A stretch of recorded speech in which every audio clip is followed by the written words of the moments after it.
ஸ்தோத்திரம். இந்த நாள் தேன் துளி நிகழ்ச்சியிலே உங்களை நான் மீண்டும் சந்திப்பதில் அதிக மகிழ்ச்சி அடைகிறேன். கர்த்தர் நம்முடைய வாழ்க்கையில் ஒரு புதிய நாளை கொடுத்திருக்கிறார். இந்த புதிய நாளில் ஆண்டவருடைய பாதத்தில் நம்ம காத்திருப்போம். கர்த்தருடைய வார்த்தைக்கு நேராக நம்ம இந்த வேளையில் கடந்து செல்வோம். அப்போஸ்தலனாகிய பவுல் கொலோசியருக்கு எழுதின நிருபம் 2ஆம் அதிகாரம் 10வது வசனத்தில் நாம் கிறிஸ்துவுக்குள் யார் எப்படி இருக்கிறோம் என்று சொல்லப்பட்டிருக்கிறது. கிறிஸ்து இயேசுவுக்குள் நாம் பரிபூரணம் உள்ளவர்களாக இருக்கிறோம், ஒரு பூரணமாக இருக்கிறோம், ஒரு ஃபுல்னஸ்ஸாக இருக்கிறோம் என்று சொல்லப்படுகிறது, ஒரு முழு நிறைவோடு காணப்படுகிறோம் என்று சொல்லப்படுகிறது. இந்த வசனம் இப்படியாக சொல்கிறது.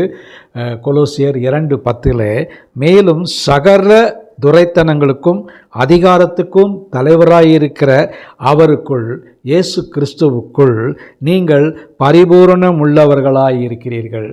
நம்ம எப்படி இருக்கிறோம் என்று சொன்னால் அரைகுறையாக அல்ல, ஒரு எந்த விதமான ஒரு முழு நிறைவில்லாதபடி அல்ல, நாம் ஒரு பரிபூர்ணமான நிலையில் இருக்கிறோம்.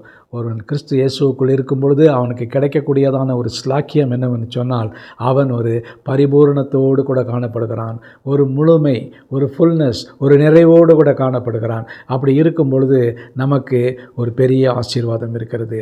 அந்த பரிபூர்ணத்தை நாம் பெற்றுக்கொண்டிருப்போம் என்று சொன்னால் நிச்சயமாகவே நம்முடைய வாழ்க்கையில் பெரிய ஆசீர்வாதங்களை பெற்றுக்கொள்வோம். அவர் நமக்குள்ளாக இருக்கின்ற வேளையில் எந்த விதமான குறையும் இல்லை. எல்லா குறையும் கிறிஸ்து இயேசுவுக்குள் நிறைவாக மாறுகிறது.